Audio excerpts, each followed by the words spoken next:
হঠাৎ করে এক মুরব্বী মারাত্মক অসুস্থ হয়ে পড়ে, হজের যাত্রী, সে মারা যায়।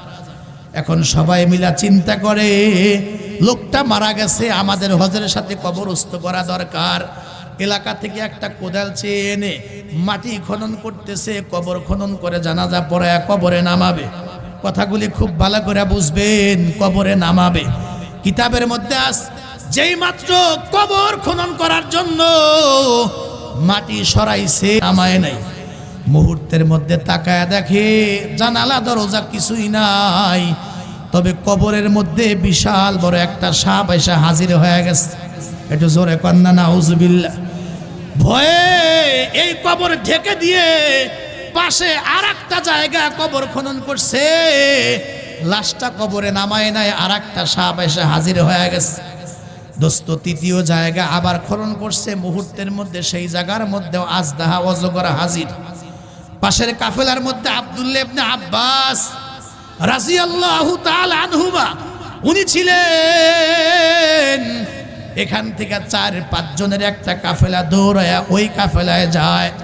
আল্লাহর নবীর বিশিষ্ট সাহাবী আব্দুল্লাহ ইবনে আব্বাস রাদিয়াল্লাহু তাআলা আনহুমাকে জিজ্ঞেস করা হইল, আমরা কি করব? 3 জায়গা কবর খনন করছি, প্রত্যেকটা জায়গায় বিশাল ভয়ঙ্কর সাপ বের হয়ে গেছে, এখন কি লাশটা উপরেই রাখবো না কি করব? আপনি একটু মাসআলা দেন।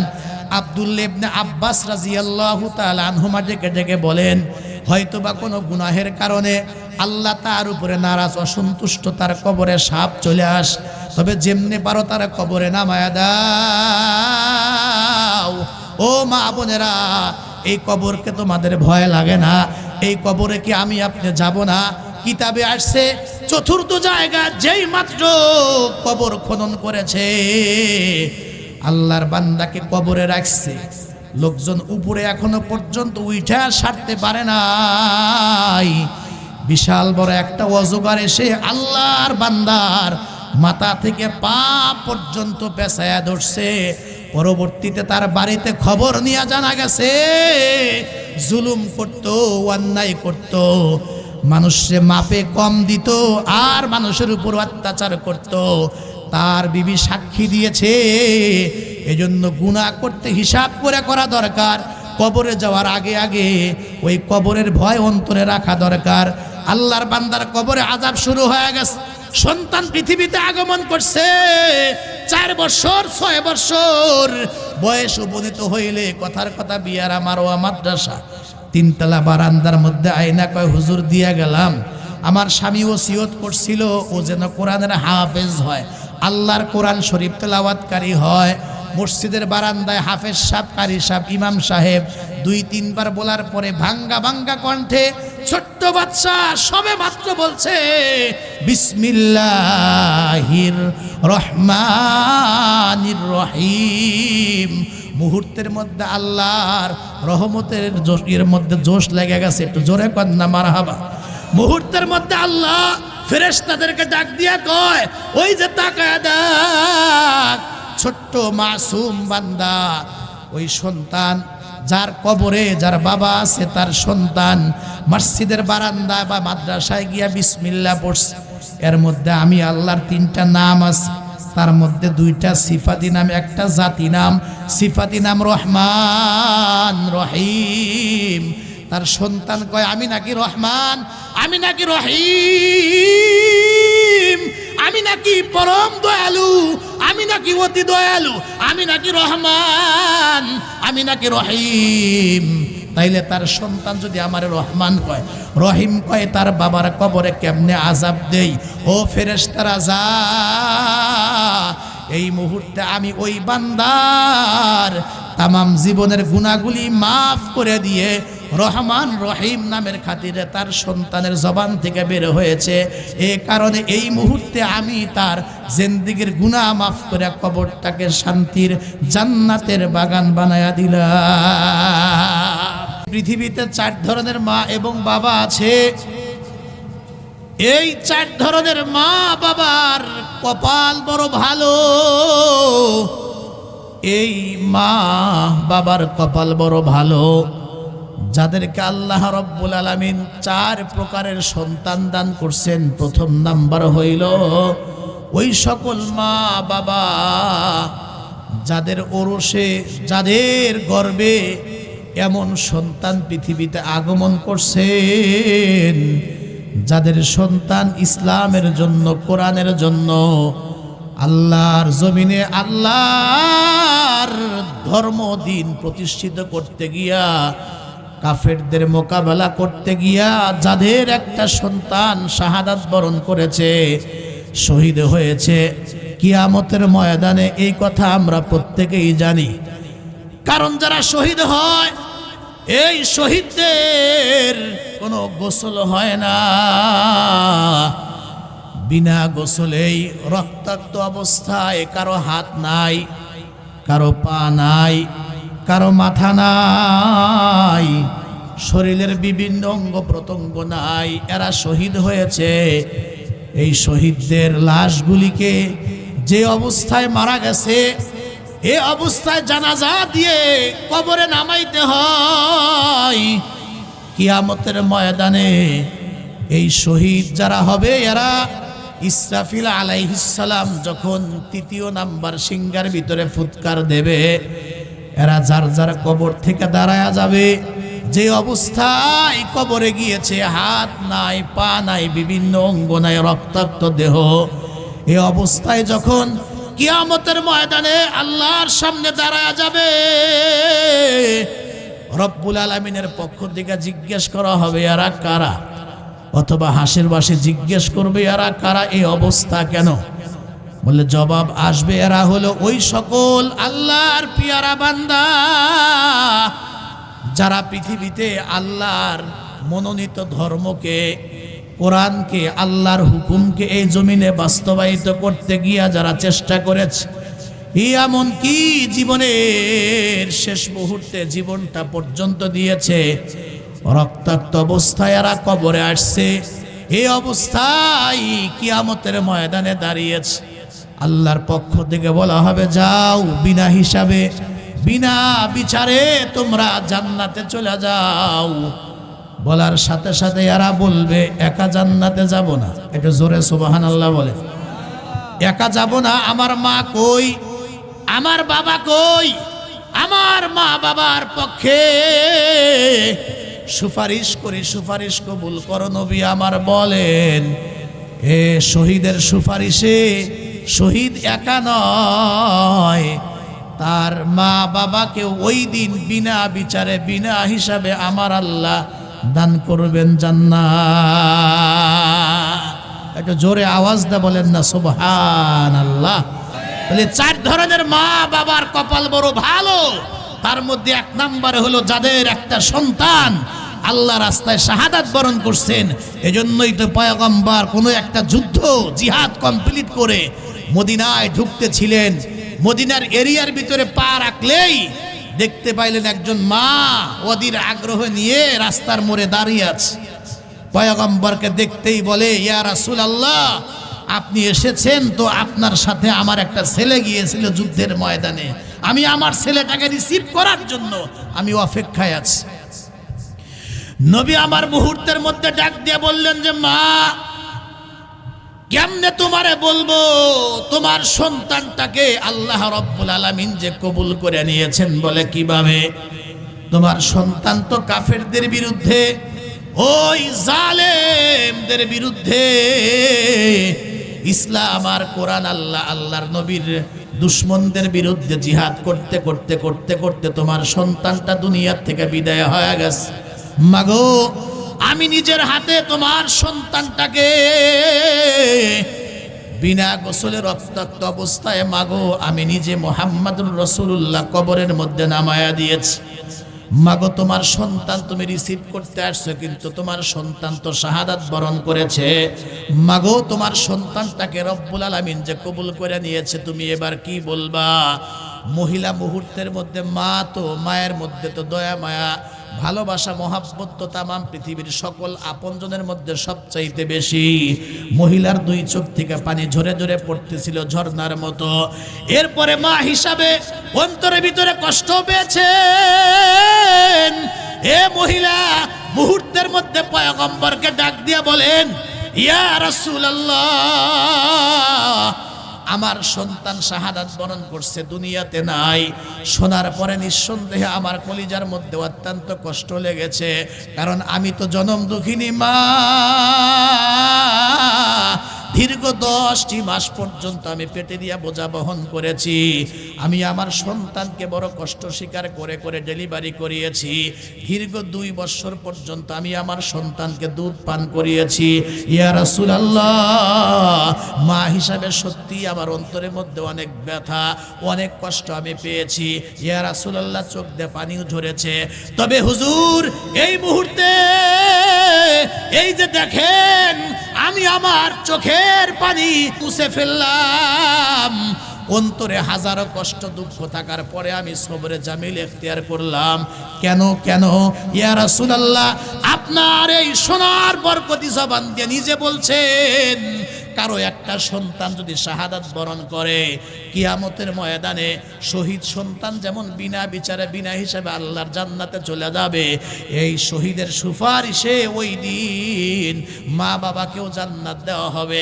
আমি এই কারণে খুশি হইলাম, কারণ আমার এই শহীদ সন্তান একা জান্নাতে যাবে না, আমি মাকে ওই দিন আল্লাহর জান্নাতের উসিলা হয়ে যাবে। ওই সকল মা বাবার কপাল বড় ভালো, যাদের একটা সন্তান আল্লাহ রাস্তায় শাহাদাত বরণ করছে। রাখলাম এক। 2 নাম্বার, পয়গম্বর বলেন, আমার মা বোনেরা, মাইকের আওয়াজ কি তোমাদের কান পর্যন্ত যায়? মা, সংক্ষিপ্ত বয়ান একটু মনোযোগ দিয়ে শোনো মা, মুখস্থ করে নিয়ে যাবা বাসা পর্যন্ত। অনেক সময় তো আমরা বুঝতে চাই না। 2 নাম্বার, ওই সকল মা বাবা জান্নাতি, তাদের কপাল বড় ভালো, যাদেরকে আল্লাহ রাব্বুল আলামিন সন্তান দান করেছিলেন, আবার সেই সন্তানটা সাবালক হওয়ার আগে আগেই দুনিয়ার থেকে বিদায় হয়ে গেছে। এমন মা বাবা জোরে বলেন না, আছে না নাই? যাদের একটা সন্তান ছোট্ট বয়সে মারা যায়। আমার মায়েরা পর্দার আড়ালে বসে বসে বয়ান শুনতেছেন, আমি নিজেও বয়ান করে বুঝাইতে পারবো না। যে মায়ের কলিজা সেরা ধন, কোনো ছেলে মেয়ে ছোট্ট বয়সে দুনিয়ার থেকে বিদায় হয়ে গেছে, ওই মায়ের দেখবেন বছরের পর বছর কিন্তু ঘুম হয় না। কথা ঠিক কিনা?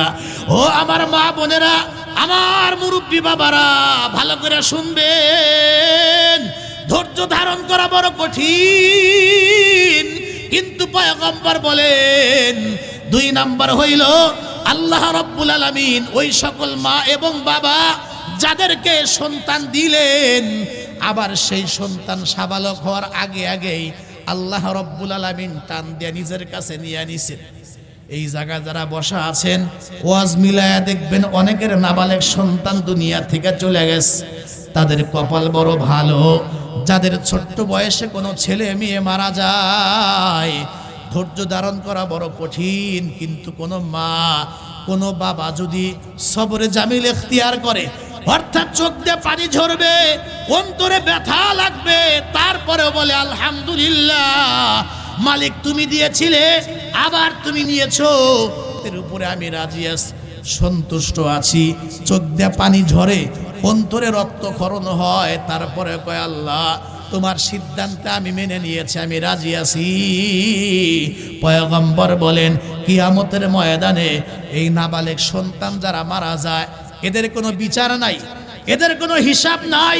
কিয়ামতের ময়দানে প্রথম চান্সেই আল্লাহ রাব্বুল আলামিন তাদের হাতের ভিতরে জান্নাতের ভিসা, জান্নাতের টিকিট রব্বুল আলামিন ঢুকায়া দিবেন, তাদের হাতের মধ্যে দিয়া দিবেন, যাও তোমরা বিনা হিসাবে দ্রুত গতিতে আমার জান্নাতে চলে যাও।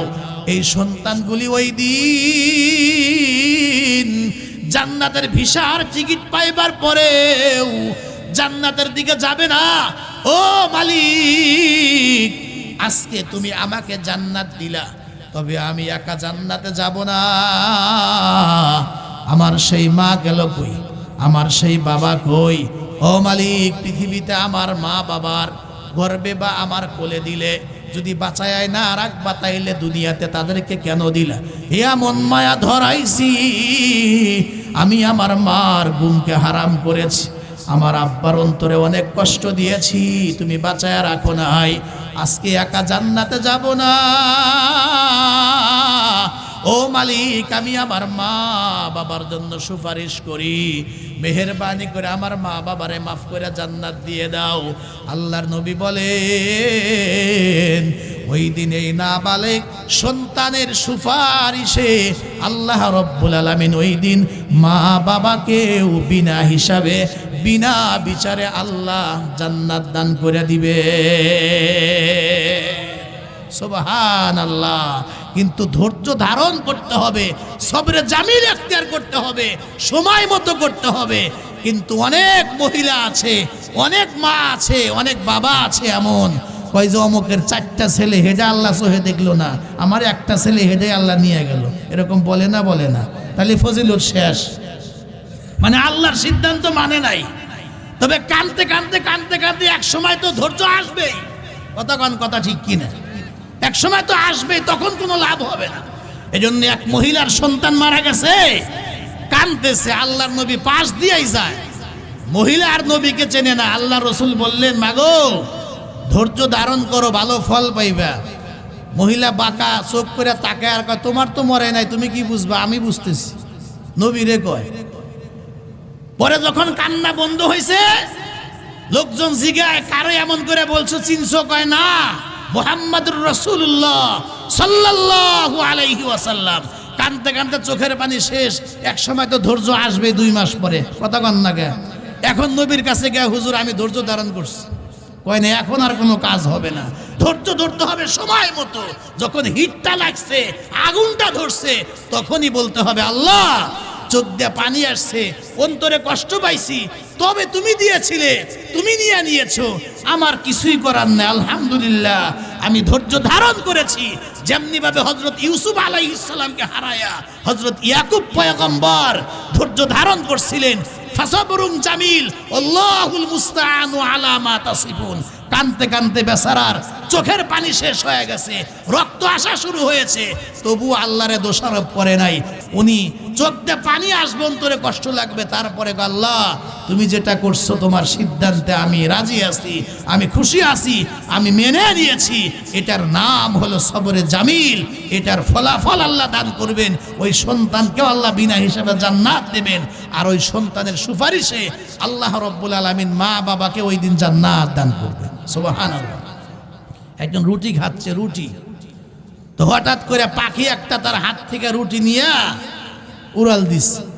এখন এই রুটিটা নেওয়ার জন্য যে কত চেষ্টাই করলো, দৌড়ায় দৌড়ে একবার ওই গাছের নিচে, আবার ওই গাছের নিচে, আবার ওই গাছের নিচে, দৌড়াইতে দৌড়াইতে একেবারে বেল দিয়া পার হয়ে যখন পাথর কাটে দাঁড়াইছে, এখন দেখে যে রুটি নিয়ে যমুনা পার হয় সিরাজগঞ্জ জায়গা। তখন কিনারা দাঁড়ায়, যা আল্লাহ রাস্তায় সৎকা করে দিলাম। এই সৎকায় কোনো কাম হবো? ধরতে পারে না, উড়ে যা, কয় যা আল্লাহ রাস্তা দিয়ে দিছি, সব জানি হয়, কয় যা রান্নার সব হবো না। কথা কন না? কথা ঠিক কিনা? এজন্য ধৈর্য যখন ধরতে হবে কঠিন, তবে ফজিলতটা কি পরিমাণ চিন্তা করেন।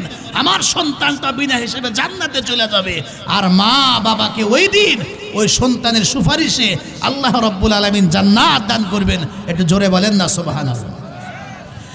3 নম্বর কথাগুলি খুব ভালো করে বুঝবেন। পয়গম্বর বলেন, ওই সকল মা বাবা ওই দিন বিনা হিসাবে বিনা বিচারে আল্লাহর জান্নাতে চলে যাবে, যাদেরকে আল্লাহ রব্বুল আলামিন একটা পাগল সন্তান দান করছে, প্রতিবন্ধী সন্তান দান করছে, বোবা সন্তান, অন্ধ, চোখে দেখে না, জন্মন্ধ বা অসুস্থ, এমন অবস্থা যে হাঁটতে চলতে ফিরতে পারে না, কথা বলতে পারে না, পাগল, বোবা, এমন কোন সন্তান যদি কারো ঘরে জন্মগ্রহণ করে, দেখবেন ওই মা বাবার বড় কষ্ট হয়ে যায়। একজন অসুস্থ সন্তান যদি ঘরের মধ্যে থাকে, ওই সংসারের সুখ শান্তি শেষ হয়ে যায়। মা বাবা তারপরে সন্তানটাকে ফেলে দেয় নাই। দেখবেন যে পাগল সন্তান হইলেও ঠোঁটে গালে কপালে বারবার বারবার দেখবেন চুমু খায়। কিয়ামতের ময়দানে এই সন্তানটাকে যখন বিনা হিসেবে আল্লাহ রব্বুল আলামিন জান্নাত দেবেন। কারণ হাদিস শরীফের মধ্যে আসছে, পাগল যারা হয় এরা কিয়ামতের ময়দানে তাদের কোনো হিসাব হবে না, বিনা হিসাবে আল্লাহর জান্নাতে চলে যাবে। ও দোস্তাই, পাগল, বোবা, অন্ধ, প্রতিবন্ধী সন্তানটাকে কিয়ামতের ময়দানে আল্লাহ রাব্বুল আলামিন যখন বিনা হিসেবে জান্নাত দান করবেন, এই পৃথিবীতে কথা বলতে পারে নাই, কিন্তু ওই দিন আল্লাহ রাব্বুল আলামিন তার জবান দিয়ে দিবে। ওই দিন আল্লাহর কাছে বলবে, মালিক কিয়ামতে তুমি যেই মা আর বাবাকে আমাকে দান করেছিলে, কিয়ামতে দুনিয়ার মধ্যে তো আমি আমার মা বাবার কোনো উপকারে আসতে পারি নাই। ইচ্ছে করলে আমার মা বাবা আমারে ফেলে দিতে পারতো, গলা টিপে হত্যা করতে পারতো, তারপরেও আমি আমার মা বাবার কাছে এত প্রিয় ছিলাম। আমার মা বাবা আমার ঠোঁটে গালে কপালে চুমো দিয়ে আমাকে লালন পালন করছে, দুনিয়াতে কোনো উপকারে আমি আসতে পারি নাই। আজকে মালিক সুপারিশ করি, দয়া করে মেহেরবানি করে আমার মা বাবার পক্ষে আমি সন্তানের সুপারিশ কবুল করো। পয়গম্বর বলেন, এই পাগল, অন্ধ, বোবা, প্রতিবন্ধী, অসুস্থ এ সন্তানের সুপারিশ কবুল করিয়া আল্লাহ ওই দিন মা বাবাকে সহ আল্লাহ জান্নাত দান করে দিবে। এজন্য কারো ঘরে প্রতিবন্ধী, অন্ধ, বোবা, অসুস্থ সন্তান হইতে পারে, হইলেই যে তারে দেখতে পারে না, কয় দেখো আল্লাহ আরে পাপের ফসল দিছে, দূরে দাঁড়ায় হাসে, এরকম লোক আছে না? নাই না ভাই, এটা আল্লাহ তারে পাপের ফসল দেয় নাই। এমনও তো হতে পারে আল্লাহ এই সন্তানটার উসিলায় এই বান্দাকে, এই বান্দিকে, তার মা বাবাকে আল্লাহ রাব্বুল আলামিন মাফ করবেন, আল্লাহ তারে ভালোবাসছে। একটু জোরে কন্যা সুবহানাল্লাহ। এদের পাশে দাঁড়ানো, অসহায় যারা, এদের পাশে দাঁড়ানো, ইয়াতিমদের পাশে দাঁড়ানো। আর 4 নাম্বার যেই কথা, আমার আসল পয়েন্ট, খুব ভালো করে বুঝবেন। 1 নাম্বার বলছি যাদের সন্তান শহীদ, আর 2 নাম্বার বলছি যাদের সন্তান নাবালেগ অবস্থা দুনিয়া থেকে বিদায় হয়। 3 নাম্বার বললাম যাদেরকে আল্লাহ রাব্বুল আলামিন পাগল, প্রতিবন্ধী, অসুস্থ কোনো সন্তান দান করে, এই সন্তানগুলিও বিনা হিসাবে জান্নাতে। মা বাবাকেও সন্তানদের সুপারিশে আল্লাহ রাব্বুল আলামিন জান্নাত দান করবেন। এবার আসুন 4 নাম্বার, সর্বশেষ পয়গম্বর বলেন যাদেরকে আল্লাহ রাব্বুল আলামিন এমন সন্তান দিয়েছে, যাদের কোনো সন্তান হয়েছে কোরআনের হাফেজ, সুবহানাল্লাহ, যাদের সন্তান হয়েছে কোরআনে কারিমের হাফেজ, হয়েছে আলেম, যাদের সন্তান হয়েছে হাফেজ, হাফেজা, যাদের সন্তান হয়েছে আলেম, আলেমা, যাদের সন্তান হয়েছে নামাজি, যাদের সন্তান হবে দিনদার, পরহেজগার, মুত্তাকি, আল্লাহওয়ালা, কিয়ামতের ময়দানে এই হাফেজ, আলেম, আদর্শবান সন্তান যারা হবে, নামাজি, মুত্তাকি, দিনদার, পরহেজগার সন্তান আল্লাহ রাব্বুল আলামিন যাদেরকে দান করবেন, আর কিয়ামতের ময়দানে এই হাফেজে কোরআন, ও দোস্ত, আলেম, দিনদার, পরহেজগার সন্তানকে যখন আল্লাহ রাব্বুল আলামিন জান্নাত দান করবেন, এরাও একা জান্নাতে যাবে না, একা জান্নাতে যাবে না।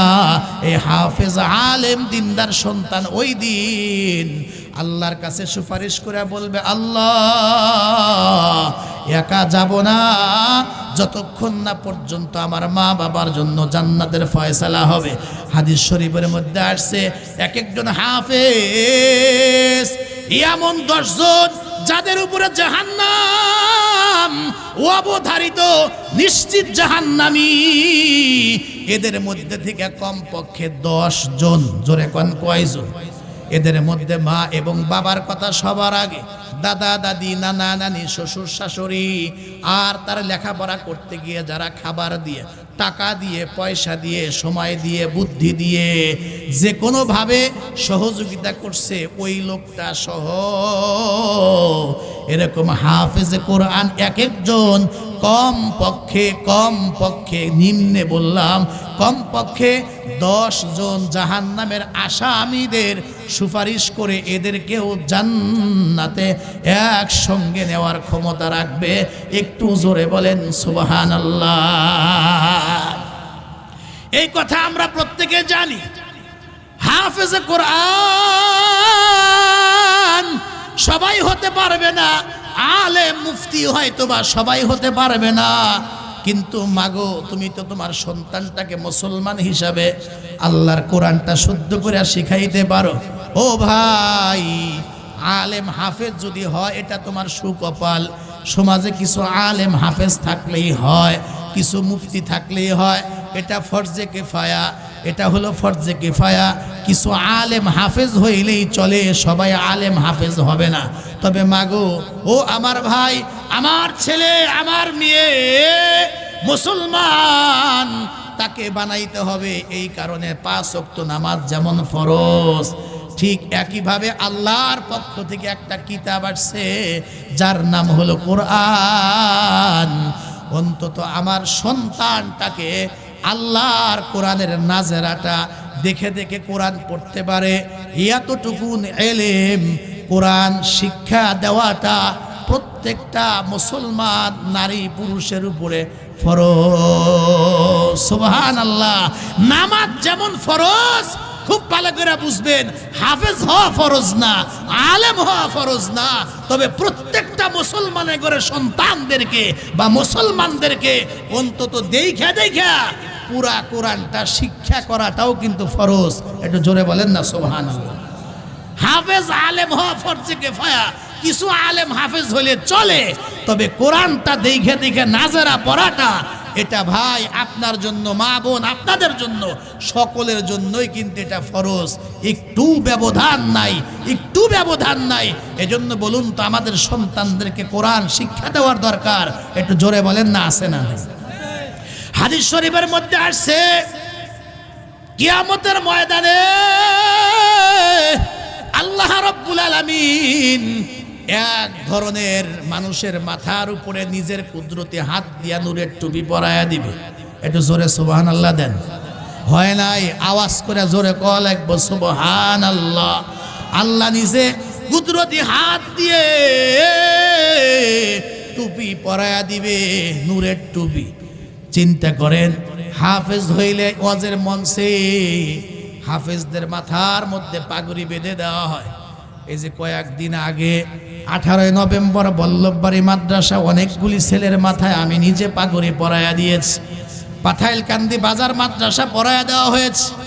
দুনিয়াতে হাফেজ হইলে দেখবেন হাফেজে কোরআনের মাথার ভিতরে টুপি বা পাগড়ি পরায়া দেওয়া হয়।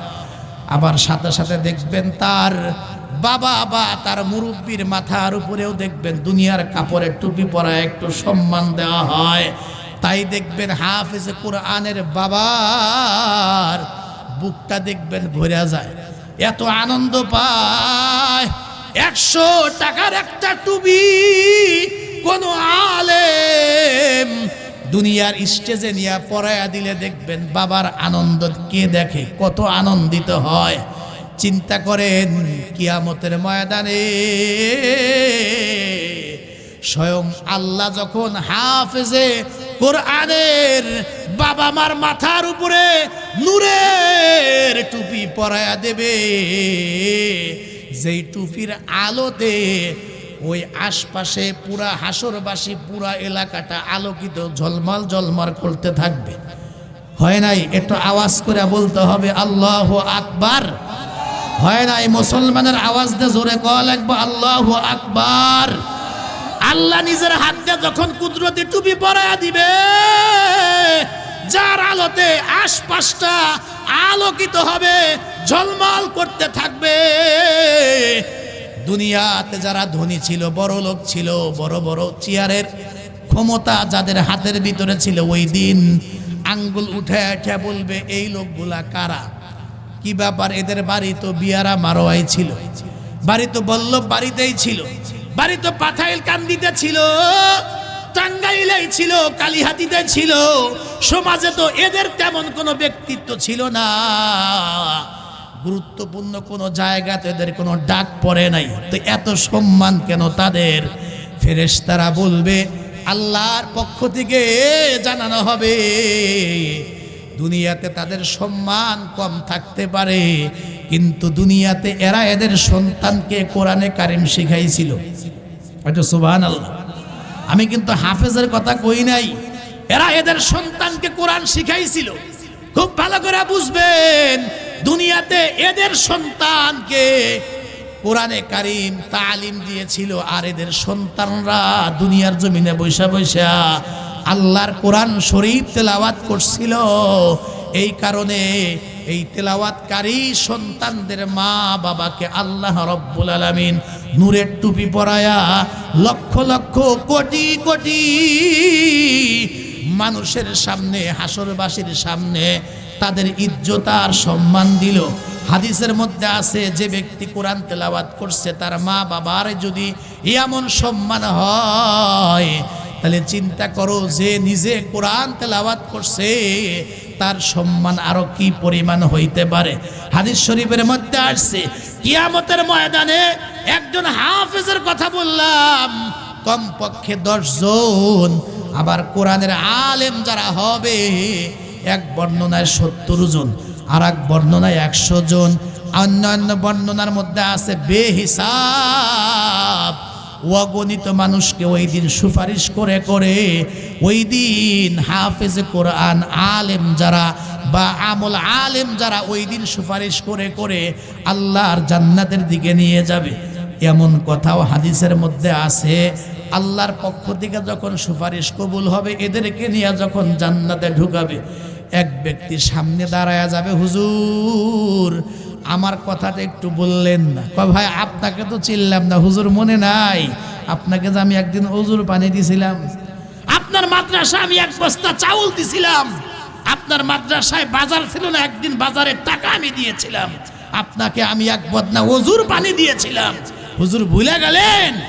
একজন আলেমকে, হাফেজকে, তালেবে ইলমকে সারা জীবনে কিঞ্চিত উপকার যে করছে, এই লোকটা যখন দাঁড়ায়া যাবে চিনলেন না, চিনা ফেলবে, সঙ্গে সঙ্গে আল্লাহর কাছে সুপারিশ করে বলবে, আল্লাহ হ্যাঁ আমার মনে হয়েছে এই লোকটা আমার এইটুকুন উপকার করেছিল, আল্লাহ তুমি তাকে মাফ করে দাও, আল্লাহ তার পক্ষে আমার সুপারিশ কবুল করো।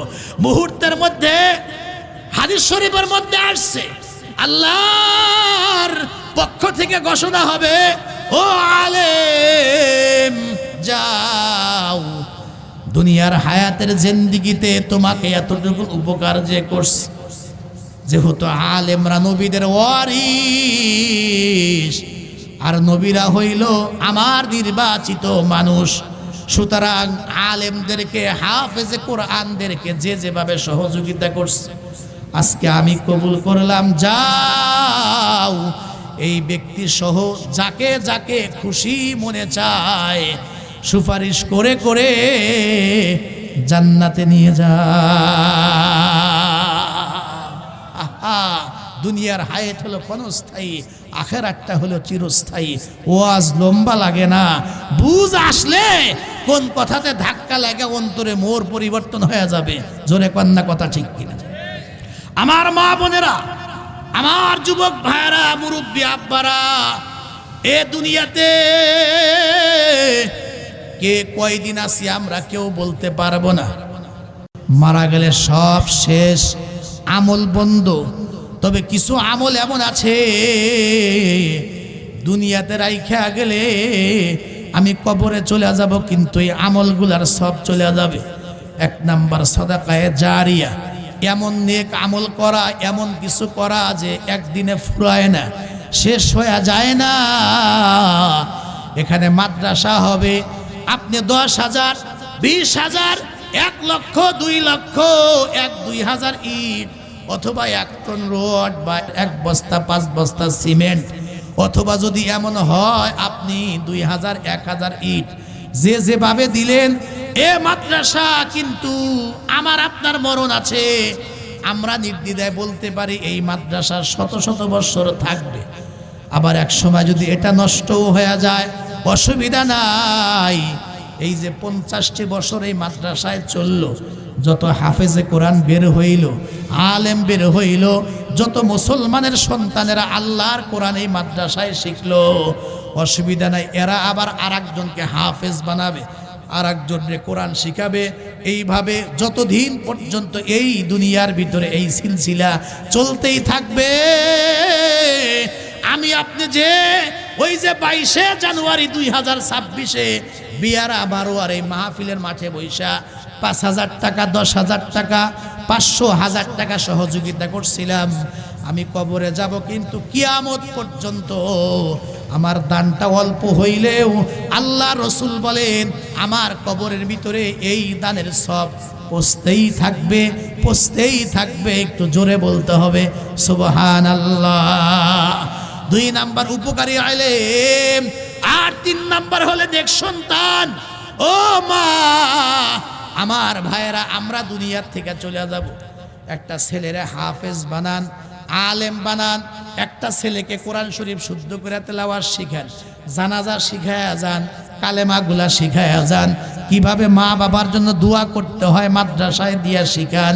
আল্লাহর নামের কসম, আমি সাইফি কেন, টাঙ্গাইলের সবচাইতে বড় আলেম, বাংলাদেশের সবচাইতে বড় আলেম, বাইতুল মুকাররমের মুফতি আব্দুল মালিক হাফিজাহুল্লাহ ৭০,০০০ বার জানাজা পড়ায়া আপনার জন্য দোয়া করলে যা না হবে, আপনার সন্তান অল্প কিছু শিখেছে, শুদ্ধ করে জানাজা পড়ায়া কবরে নামায়া দিয়া দোয়া করছে, ওই মুফতি আব্দুল মালিক হাফিজাহুল্লাহর মতো বড় আলেম ৭০,০০০ বার দোয়া করলে, জানাজা পড়লে যা না হবে, আপনার এই সন্তানের দ্বারা তার চাইতে আরো বেশি ফায়দা হবে। আরে স্ত্রীর পেটে বাচ্চা, হায়াত শেষ, মৃত্যুর সময় খালি কয়া গেছে চলে গেলাম, আমার ছেলেটাকে দিও, বিয়ারা মারা মাদ্রাসায় দিয়ে দিও। এটা কিন্তু কথার কথা, কিতাবে বিয়ারা মারার কথা নাই, দিয়া দিও মাদ্রাসায়। তো সে তো চলে গেছে, নিজের গুনাহের পাল্লা তো ভারী, কবরে আযাব শুরু হয়ে গেছে। আর কবরের আযাব তামাম দুনিয়ার সকল শাস্তি একত্রিত করলেও ভাই কবরের আযাবের 10 সেকেন্ডের সমান হবে না। আপনি সত্যি করে বলেন, আমি আমার মসজিদে জিগাইলাম, একটা লোকও সাহস পায় নাই, আপনি যেই রুমে থাকেন আসরের নামাজের পরে আপনার দরজার নিচ দিয়া একটা সাপের বাচ্চা ঢুকছে আপনার চোখের সামনে, আপনি নিশ্চিত দেখছেন সাপের বাচ্চা ঢুকছে, এখন বের হইতে দেখেন নাই, কত খুঁজলেন, ওরে খুঁজেই পেলেন না। আচ্ছা কোন ওই দিন কি রাত্রে ওই রুমে ঘুমাবেন? কথা কয় না। এলাঙ্গা জিগাইছিলাম, বেয়াই কয় না হুজুর ঘুমাবো না। আমি কইছি আমিও ঘুমাবো না। একদিকটা ঢুকছে আর একদিকটা তো বের হয়ে যাইতে পারে, আবার আমার দেখাও তো ভুল হইতে পারে, ভিতরে থাকলেও তো আমাকে ধ্বংস নাও করতে পারে। তারপরেও কিন্তু ওই দিন অন্তত পক্ষে রাত্রে আমরা ওই রুমে কিন্তু ঘুমাবো না। কথা কন না, কথা ঠিক কিনা? আর যেই কবরের মধ্যে ভাইরা একটা দুইটা নয়, হাদিসে তো আছে ৭০ থেকে ৯৯, ৯০ থেকে ৯৯টা সাপ দেওয়া হবে। এত বড় বড় সাপ, এক একটা সাপ কয়েক কিলোমিটার পর্যন্ত লম্বা হবে। আর বিষাদর কি পরিমাণ হবে চিন্তা করে। নবী তো বলছে একবার যদি ফাত করে নিঃশ্বাস ছাড়তো, তামাম পৃথিবীটা পুরে বর্ষ হয়ে যাইতো, 1 ইঞ্চি জায়গা পাওয়া যাইতো না যেখানে ফসল উৎপাদন হবে। একটু জোরে কন্না আল্লাহু আকবার। তো কবরে আমি আপনি কি নিয়ে গেলাম? এই স্বল্প জীবনে যা করছি হবে না, এমন কিছু করে যাওয়া দরকার যেন এটা জারি থাকে, চালু থাকে, প্রতিনিয়ত আমার কবরে এটার সব যাইতে থাকে। খুব ভালো করে বুঝবেন, হজের সফর আগের জামানায় যারা সামনে মুরব্বীরা বসা আছেন, এখন যেমন সহজে হজ করা যায়, আগের জামানা কিন্তু এমন সহজে হজ করা যাইতো না। পায়ে হেঁটেও হজ করত, জাহাজে লঞ্চে করে অন্য কোনোভাবে হজ করত, কয়েক মাস সময় লাগায় যাইত। ওই সময়ের কথা, 40 থেকে 42 জনের একটা কাফেলা হজের দিকে যায়। হঠাৎ করে এক মুরব্বী মারাত্মক অসুস্থ হয়ে পড়ে, হজের যাত্রী সে মারা যায়। এখন সবাই মিলা চিন্তা করে, লোকটা মারা গেছে, আমাদের হজের সাথে কবরস্থ করা দরকার। এলাকা থেকে একটা কোদাল চেয়ে এনে মাটি খনন করতেছে, কবর খনন করে জানাজা পড়ায় কবরে নামাবে। কথাগুলি খুব ভালো করে বুঝবেন, কবরে নামাবে। কিতাবের মধ্যে যেই মাত্র কবর খনন করার জন্য মাটি সরাইছে, নামায় নাই, মুহূর্তের মধ্যে তাকায় দেখে জানালা দরজা কিছুই নাই, তবে কবরের মধ্যে বিশাল বড় একটা সাপ এসে হাজির হয়ে গেছে। একটু জোরে কন্না নাউজুবিল্লাহ। ভয়ে এই কবর ঢেকে দিয়ে পাশে আর একটা জায়গা কবর খনন করছে, লাশটা কবরে নামায় নাই, আর একটা সাপ এসে হাজির হয়ে গেছে। দোস্ত তৃতীয় জায়গা আবার খনন করছে, মুহূর্তের মধ্যে সেই জায়গার মধ্যে আজদাহা অজগর হাজির। পাশের কাফেলার মধ্যে আব্দুল্লাহ ইবনে আব্বাস রাদিয়াল্লাহু তাআলা আনহুমা উনি ছিলেন এখান থেকে 4-5 জনের একটা কাফেলা দৌড়ায়া ওই কাফেলায় যায়। আল্লাহর নবীর বিশিষ্ট সাহাবী আব্দুল্লাহ ইবনে আব্বাস রাদিয়াল্লাহু তাআলা আনহুমাকে জিজ্ঞেস করা হইল, আমরা কি করব? 3 জায়গা কবর খনন করছি, প্রত্যেকটা জায়গায় বিশাল ভয়ঙ্কর সাপ বের হয়ে গেছে, এখন কি লাশটা উপরেই রাখবো না কি করব? আপনি একটু মাসআলা দেন। আব্দুল্লাহ ইবনে আব্বাস রাদিয়াল্লাহু তাআলা আনহুমা ডেকে বলেন, হয়তোবা কোনো গুনাহের কারণে আল্লাহ তার উপরে নারাজ, অসন্তুষ্ট, তার কবরে সাপ চলে আস, তবে যেমনে পারো তার কবরে নামায়া দাও। ও মা বোনেরা, এই কবরকে তোমাদের ভয় লাগে না? এই কবরে কি আমি আপনি যাব না? কিতাবে আসছে 4র্থ জায়গা যেই মাত্র কবর খনন করেছে, আল্লাহর বান্দাকে কবরে রাখছে, লোকজন উপরে এখনো পর্যন্ত উঠা সারতে পারে নাই। বিশাল বড় একটা অজগর এসে আল্লাহর বান্দার মাথা থেকে পা পর্যন্ত পেঁচায়া ধরছে। পরবর্তীতে তার বাড়িতে খবর নিয়ে জানা গেছে জুলুম করত, অন্যায় করত, মানুষে মাপে কম দিত আর মানুষের উপর অত্যাচার করত। তার বিবি সাক্ষী দিয়েছে। এজন্য গুনাহ করতে হিসাব করে করা দরকার। কবরে যাওয়ার আগে আগে ওই কবরের ভয় অন্তরে রাখা দরকার। আল্লাহর বান্দার কবরে আযাব শুরু হয়ে গেছে। সন্তান পৃথিবীতে আগমন করছে, 4 বছর 6 বছর বয়স উপনীত হইলে কথার কথা বিয়ার আমারওয়া মাদ্রাসা 3 তলা বারান্দার মধ্যে আয়না কয়, হুজুর দিয়া গেলাম, আমার স্বামী ওসিয়ত করছিল ও যেন কোরআনের হাফেজ হয়, আল্লাহর কোরআন শরীফ তেলাওয়াতকারী হয়। মসজিদের বারান্দায় হাফেজ সাহেব, কারি সাহেব, ইমাম সাহেব 2-3 বার বলার পরে ভাঙ্গা ভাঙ্গা কণ্ঠে ছোট্ট বাচ্চা সবে মাত্র বলছে বিসমিল্লাহির রহমানির রহিম। মুহূর্তের মধ্যে আল্লাহর রহমতের জোশের মধ্যে জোশ লেগে গেছে। একটু জোরে কন্যা মারহাবা। মুহূর্তের মধ্যে আল্লাহ ফেরেশতাদেরকে ডাক দিয়া কয়, ওই যে তাকায় দেখ, ছোট্ট মাসুম বান্দা, ওই সন্তান যার কবরে যার বাবা আছে তার সন্তান মসজিদের বারান্দায় বা মাদ্রাসায় গিয়া বিসমিল্লাহ পড়ছে।